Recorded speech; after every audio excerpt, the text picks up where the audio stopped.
What is behind door number 12? Time to dig and delve. Whoa. I'm hitting that in. There's something against the door there, so it's going to be quite a sizable object. Number 12. Whoa.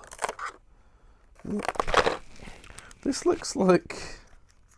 I don't know if this is a character from the show. This looks like something from Octonauts, but like a bootleg. Is that a character from Octonauts, or is it a character that looks like Octonauts? Sits down, does that. That's what it looks like. It might not be.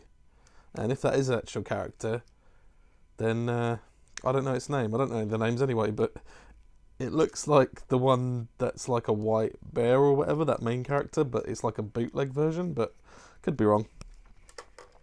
So number 12.